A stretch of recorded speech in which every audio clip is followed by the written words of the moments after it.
നമസ്കാരം. മലയാളി വാർത്ത ഇൻസൈഡിലേക്ക് സ്വാഗതം. കച്ചവടക്കാരൻ എന്ന് പറഞ്ഞാൽ ഭൂലോക കച്ചവടക്കാരൻ. അതുതന്നെയാണ് ട്രംപിൻ്റെ പല നീക്കങ്ങളിലും നമ്മൾ കാണുന്നത്. ഇപ്പോഴിതാ യുക്രൈൻ റഷ്യ യുദ്ധം അവസാനിപ്പിക്കുന്നു. എന്നാൽ അതിനുവേണ്ടി ട്രംപ് തയ്യാറാക്കിയ ആ ട്രംപ് കാർഡ് അതാണ് ഏറെ വിചിത്രം. യുക്രൈനെ പരസ്യമായി തള്ളിപ്പറയുന്നു. അതിനുശേഷം യുക്രൈനെ പങ്കെടുപ്പിക്കാതെ സൗദിയിൽ റഷ്യ അമേരിക്ക ഉച്ചകോടി. റഷ്യൻ പ്രസിഡന്റ് വ്ളാദിമിർ പുതിനും അമേരിക്കൻ പ്രസിഡന്റ് ഡൊണാൾഡ് ട്രംപും തമ്മിൽ ദീർഘനേരം ടെലിഫോൺ സംഭാഷണം. അതിൻ്റെ തുടർച്ചയായിരുന്നു സൗദിയിൽ വെച്ച് നടന്ന ഉച്ചകോടി. അമേരിക്കൻ പ്രതിനിധി സംഘത്തെ സൗദിയിലേക്ക് അയച്ചുകൊണ്ട് ട്രംപ് തൻ്റെ നീക്കങ്ങൾക്ക് തുടക്കമിട്ടു. റഷ്യയുമായി ചർച്ചകൾ പുരോഗമിക്കവേ യൂറോപ്യൻ യൂണിയൻ രാജ്യങ്ങളുടെ തലവന്മാരെ ഈ ചർച്ചകളിൽ നിന്ന് ട്രംപ് അകറ്റി നിർത്തി. യുക്രൈൻ റഷ്യ യുദ്ധത്തിൽ നാറ്റോ രാജ്യങ്ങൾക്ക് തെറ്റുപറ്റി എന്ന് ട്രംപ് തുറന്നടിച്ചു. യൂറോപ്യൻ രാജ്യങ്ങളുടെ തലവന്മാർ യഥാർത്ഥത്തിൽ യുക്രൈനെ സഹായിക്കുകയായിരുന്നില്ല. അവർക്ക് യുദ്ധം തീരണമെന്ന ആഗ്രഹവുമില്ല. പരസ്യമായി അവർക്ക് നേരെ ചീറിയെടുത്തു ഡൊണാൾഡ് ട്രംപ്. ഒടുവിൽ ഇക്കഴിഞ്ഞ തിങ്കളാഴ്ച പാരീസിൽ വെച്ച് നടന്ന യോഗത്തിൽ മിക്ക യൂറോപ്യൻ യൂണിയൻ രാജ്യങ്ങളുടെ തലവന്മാരും പങ്കെടുത്തു. അവർ തമ്മിൽ തല്ലി പിരിയുന്ന കാഴ്ചയായിരുന്നു ലോകത്തിന് മുന്നിൽ. അമേരിക്കയെ വിട്ടൊരു കളിക്ക് ജർമ്മനി തയ്യാറല്ല. ഫ്രാൻസ് എന്തു ചെയ്യണമെന്നറിയാതെ കുഴങ്ങി. തൊട്ടപ്പുറത്ത് ബ്രിട്ടൻ മാത്രമാണ് കൂടുതൽ കടുത്ത നിലപാടുകളുമായി രംഗത്തെത്തിയത്. യുക്രൈനിലേക്ക് തങ്ങൾ സമാധാന സേനയെ അയക്കുമെന്നും യൂറോപ്യൻ രാജ്യങ്ങളൊക്കെ ഇതിൽ പങ്കെടുക്കണമെന്നും ബ്രിട്ടീഷ് പ്രധാനമന്ത്രി ആ യോഗത്തിൽ ആവശ്യപ്പെട്ടു. എന്നാൽ ബ്രിട്ടീഷ് പ്രധാനമന്ത്രിയുടെ ആവശ്യങ്ങൾക്ക് മുൻപിൽ തല തിരിക്കുകയായിരുന്നു ജർമ്മൻ ചാൻസലർ ചെയ്തത്. മറുവശത്ത് യുക്രൈൻ പ്രസിഡന്റ് സെലൻസ്കിയെ രൂക്ഷമായി വിമർശിച്ചുകൊണ്ട് ട്രംപ് കളത്തിലിറങ്ങി. സെലൻസ്കി ഏകാധിപതിയാണെന്നും ജനങ്ങൾക്ക് യാതൊരുവിധ പ്രയോജനവുമില്ലാത്ത നേതാവാണെന്നും ട്രംപ് തുറന്നടിച്ചു. 2022 യുക്രൈൻ പ്രസിഡന്റ് സെലൻസ്കിയുടെ ഒരു ഫോട്ടോഷോപ്പ് ഭാര്യയുമൊത്ത് അദ്ദേഹം ചില ഫോട്ടോകളിൽ പ്രത്യക്ഷപ്പെടുകയും അത് ലോകമാധ്യമങ്ങളിൽ അച്ചടിച്ചു വരികയും ചെയ്തു. ഇതിനെതിരെ രൂക്ഷ വിമർശനവുമായി ട്രംപിൻ്റെ വലങ്കൈ ഇലോൺ മസ്ക് കളത്തിലിറങ്ങി. പൂർണ്ണമായും സെലൻസ്കിയെ ഒറ്റപ്പെടുത്തുന്ന ആക്രമണങ്ങളാണ് അമേരിക്ക നടത്തിയത്. ഇതിനിടയിൽ ട്രംപ് ഒരു ഓഫർ മുന്നോട്ട് വച്ചു. യുക്രൈൻ്റെ പ്രകൃതിദത്ത ധാതുക്കളുടെ 50% തങ്ങൾക്ക് നൽകുകയാണെങ്കിൽ യുക്രൈൻ്റെ സുരക്ഷ തങ്ങൾ ഏറ്റെടുക്കാം. ഇതിനെ നഖശികാന്തമാദ്യം എതിർത്തിരുന്നു സെലൻസ്കി. അത്തരം നീക്കങ്ങൾക്ക് അമേരിക്ക ഒരു തരത്തിലും മുന്നോട്ട് വരേണ്ട എന്ന് സെലൻസ്കി തുറന്നടിച്ചു. അമേരിക്ക തങ്ങളെ ചൂഷണം ചെയ്യാൻ ഒരുങ്ങുകയാണ് എന്നതായിരുന്നു സെലൻസ്കിയുടെ നിലപാട്. എന്നാൽ ആ ഘട്ടങ്ങളിലൊക്കെ ട്രംപ് തിരിച്ചടിച്ചു. ജോ ബൈഡൻ അമേരിക്കയുടെ പണം ദൂർത്തടിക്കുകയായിരുന്നു. യുക്രൈന് യുദ്ധസംഭാവന എന്ന പേരിൽ അമേരിക്കൻ നികുതി പണം ഒഴുക്കി. അതിൻ്റെ പ്രയോജനം അമേരിക്കയ്ക്ക് ലഭിച്ചില്ല. ഇനിയും യുക്രൈനെ നമ്മൾ സഹായിക്കുകയാണെങ്കിൽ തിരിച്ചിങ്ങോട്ടും ചില സഹായങ്ങൾ വേണം എന്ന നിലപാടെടുത്തു ട്രംപ്. ഒടുവിലിതാ ട്രംപിൻ്റെ പെട്ടിയിൽ വന്നു നിറയുന്നത് $500 ബില്യൺ. അതിനുള്ള കരാറൊരുക്കങ്ങൾ ഇപ്പോൾ തുടങ്ങിക്കഴിഞ്ഞു. പകരം അമേരിക്ക യുക്രൈന് വേണ്ട സുരക്ഷ നൽകും. മറുവശത്ത് റഷ്യയെ വീർപ്പ് മുട്ടിച്ച് ഒരു യുദ്ധവിരാമത്തിന് അവരെ തയ്യാറെടുപ്പിച്ചിരിക്കുന്നു. അതാണ് ട്രംപിൻ്റെ മാസ്റ്റർ പീസ് കളി. റഷ്യ യുക്രൈൻ യുദ്ധം അവസാനിപ്പിക്കാൻ ഒരുമിച്ച് നിൽക്കണമെന്ന് റഷ്യൻ പ്രസിഡന്റ് വ്ളാദിമിർ പുതിനോടും യുക്രൈൻ പ്രസിഡന്റ് വ്ളാദിമിർ സെലൻസ്കിയോടും ട്രംപ് ആവശ്യപ്പെട്ടു കഴിഞ്ഞു.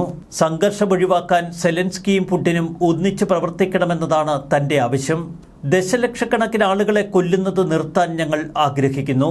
യുദ്ധം അവസാനിപ്പിക്കാനുള്ള കരാറിനായി ട്രംപ് സമ്മർദ്ദം ചെലുത്തുന്നു. ഇരു നേതാക്കളോടും വെവ്വേറെ ചർച്ചകൾ നടത്തുന്നു. യുക്രൈനെ ഉൾപ്പെടുത്താതെയാണ് ട്രംപിൻ്റെ ഉന്നത ഉദ്യോഗസ്ഥർ അടുത്തിടെ സൗദി അറേബ്യയിൽ റഷ്യൻ പ്രതിനിധികളുമായി ചർച്ച നടത്തിയത്. യുക്രൈനിലെ യുദ്ധം അവസാനിപ്പിക്കുന്നതിൽ പുരോഗതി കൈവരിക്കാൻ കഴിയുമോ എന്നതിനെ ആശ്രയിച്ചിരിക്കും ട്രംപും പുടിനും തമ്മിലുള്ള കൂടിക്കാഴ്ചയുടെ സാധ്യത എന്ന് US state secretary Marco Rubio പറഞ്ഞതിന് പിന്നാലെയായിരുന്നു ട്രംപിൻ്റെ ആഹ്വാനം. 2022 റഷ്യയാണ് യുക്രൈനെ ആക്രമിച്ചത്. US റഷ്യൻ ഉദ്യോഗസ്ഥർ തമ്മിലുള്ള ചർച്ചയിൽ തങ്ങളെ ഒഴിവാക്കിയെന്ന് സെലൻസ്കി ആരോപിച്ചു. ലോകം കണ്ട ഏറ്റവും വിചിത്രമായ നീക്കങ്ങളായിരുന്നു ട്രംപ് നടത്തിയത്. ഇതുവരെ അമേരിക്ക തുടർന്നു പോന്ന റഷ്യ വിരുദ്ധ നയം ട്രംപ് പൊടുന്നനെ ഉപേക്ഷിക്കുന്നു. റഷ്യയെ ചേർത്ത് പിടിക്കുകയും യൂറോപ്യൻ യൂണിയൻ രാജ്യങ്ങളുടെ തലവന്മാരെ ട്രംപ് തള്ളിപ്പറയുകയും ചെയ്തു. അമേരിക്കയുടെ പണമെടുത്ത് നാറ്റോ സഖ്യരാജ്യങ്ങൾക്ക് സുരക്ഷ നൽകാൻ ഇനി കഴിയില്ല എന്ന വലിയ തീരുമാനത്തിലെത്തിയിരുന്നു ട്രംപ്. ഒരു വശത്ത് റഷ്യയും യുഎസും തമ്മിൽ ദൃഢമാകുന്നുവെന്നും ഇത് കണ്ട് അമ്പരന്നുപോയ യുക്രൈൻ പ്രസിഡന്റ് സെലൻസ്കിക്ക് മുന്നിൽ മറ്റ് പോംവഴികളില്ല. ഒടുവിൽ സമ്മർദ്ദതന്ത്രത്തിന് പിന്നിൽ സെലൻസ്കി വീണു. അങ്ങനെയാണ് യുക്രൈനും അമേരിക്കയും തമ്മിലുള്ള കരാർ വ്യവസ്ഥകളിൽ ഇപ്പോൾ എത്തിച്ചേർന്നിരിക്കുന്നത്. വ്ളാദിമിർ സെലൻസ്കിയെ തെരഞ്ഞെടുപ്പ് നടത്താത്ത ഏകാധിപതിയെന്ന് യുഎസ് പ്രസിഡന്റ് ട്രംപ് വിശേഷിപ്പിച്ചിരുന്നു. സമാധാന സ്ഥാപനത്തിനായി വേഗത്തിൽ പ്രവർത്തിച്ചില്ലെങ്കിൽ യുക്രൈൻ സെലൻസ്കിക്ക് നഷ്ടപ്പെടുമെന്നും ട്രംപ് ഭയപ്പെടുത്തി. ഭരണത്തിൽ തുടരുന്നതിനു വേണ്ടിയാണ് യുദ്ധം അവസാനിപ്പിക്കാൻ സെലൻസ്കി തയ്യാറാകാത്തത് എന്ന ഗുരുതരമായ ആരോപണം ട്രംപ് ഉയർത്തി. റഷ്യയ്ക്ക് മുന്നിൽ കീഴടങ്ങാൻ തന്റെ രാജ്യത്തെ ആർക്കും നിർബന്ധിക്കാനാവില്ല എന്ന് സെലൻസ്കി തിരിച്ചടിച്ചു. റഷ്യ കെട്ടിപ്പടുത്ത വ്യാജ വിവരങ്ങളുടെ ലോകത്താണ് ട്രംപ് ജീവിക്കുന്നത്. സെലൻസ്കിയും ട്രംപുമൊക്കെ കൊമ്പുകോർക്കുമ്പോൾ നമ്മൾ കരുതി സെലൻസ്കി ട്രംപിനെ പൂർണ്ണമായും വെല്ലുവിളിക്കുന്നുവെന്ന്. എന്നാൽ ഇതൊക്കെ ചില സമ്മർദ്ദതന്ത്രങ്ങൾ മാത്രമായിരുന്നു. പ്രസിഡന്റ് എന്ന നിലയിൽ സെലൻസ്കിയുടെ ജനപ്രീതിയെ ട്രംപ് ചോദ്യം ചെയ്തിരുന്നു.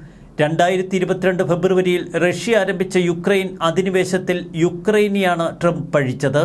റഷ്യയുമായി ചേർന്ന് യുക്രൈൻ യുദ്ധം അവസാനിപ്പിക്കാൻ സൗദിയിൽ വെച്ച് യുഎസ് ധാരണയായതോടെ യുക്രൈനും യൂറോപ്യൻ രാജ്യങ്ങളുമൊക്കെ ആശങ്കയിലാണ്. റഷ്യയ്ക്ക് അനുകൂലമായ രീതിയിൽ ഒരു സമാധാന കരാർ ട്രംപ് ഉണ്ടാക്കുമോ? യുക്രൈന്റെ സുരക്ഷയെയും പരമാധികാരത്തെയും ട്രംപ് ചോദ്യം ചെയ്യുമോ? യുക്രൈൻ അധിനിവേശത്തിന് തൊട്ടുപിന്നാലെ റഷ്യ ആഗോളതലത്തിൽ നയതന്ത്രപരമായും സാമ്പത്തികമായും ഒറ്റപ്പെടുത്താൻ നേതൃത്വം നൽകിയത് യുഎസ് ആയിരുന്നു.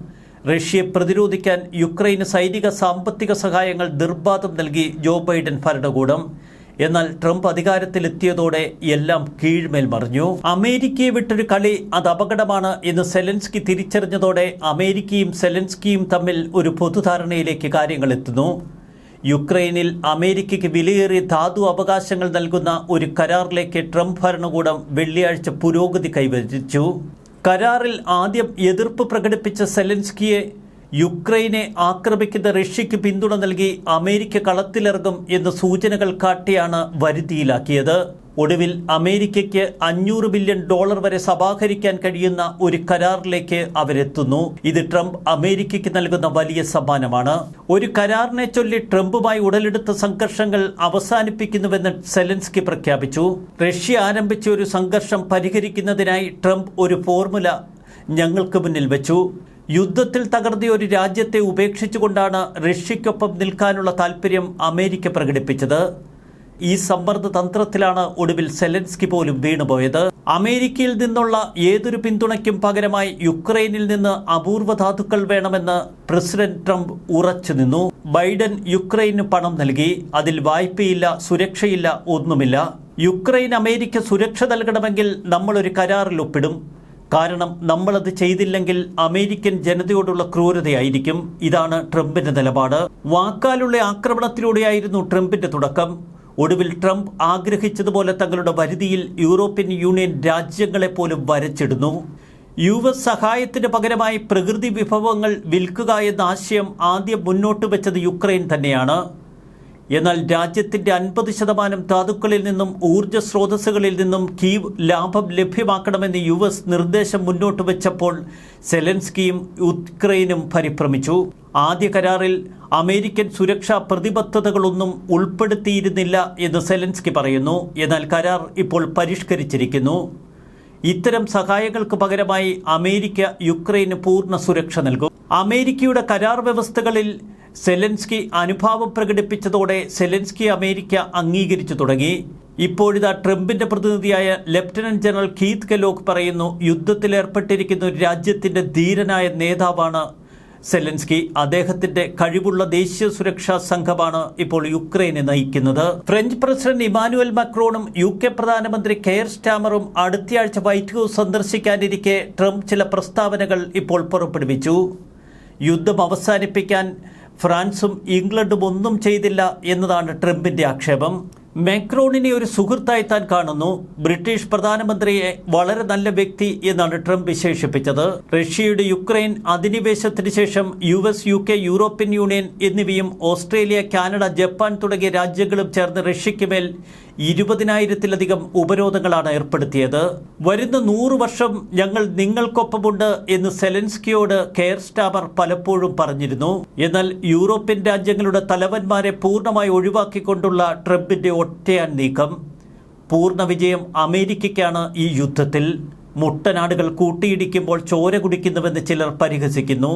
എങ്കിലും ട്രംപ് പറയുന്നു, അമേരിക്ക നൽകുന്ന സഹായത്തിന് ഞങ്ങൾ തിരികെ പ്രതിഫലം വാങ്ങും. യുക്രൈൻ്റെ അപൂർവ ഭൂമിധാതുക്കൾ സ്വന്തമാക്കിയാണ് അമേരിക്കയുടെ ഈ മിന്നൽ വിജയം. അമേരിക്കയുമായുള്ള പുതിയ കരാർ നമ്മുടെ ബന്ധങ്ങൾക്ക് മൂല്യം കൂട്ടുമെന്ന് സെലൻസ്കി പറയുമ്പോൾ സെലൻസ്കി എത്രമാത്രം അമേരിക്കയ്ക്ക് കീഴ്പ്പെട്ടിരിക്കുന്നു എന്ന് വ്യക്തമാവുകയാണ്. ഇവിടെയാണ് യൂറോപ്യൻ രാജ്യങ്ങളുടെ തലവന്മാരുടെ നിസ്സഹായത നമ്മൾ കാണേണ്ടത്. ട്രംപിന് മുന്നിൽ പുതിനും ഇപ്പോൾ അന്താളിച്ചു നിൽക്കുന്നു. ട്രംപിന്റെ തന്ത്രങ്ങൾ അങ്ങനെ യുക്രൈൻ യുദ്ധത്തിൽ വിജയിച്ചിരിക്കുന്നു. ന്യൂസ് ഡെസ്ക് മലയാളി വാർത്ത ഇൻസൈഡ്.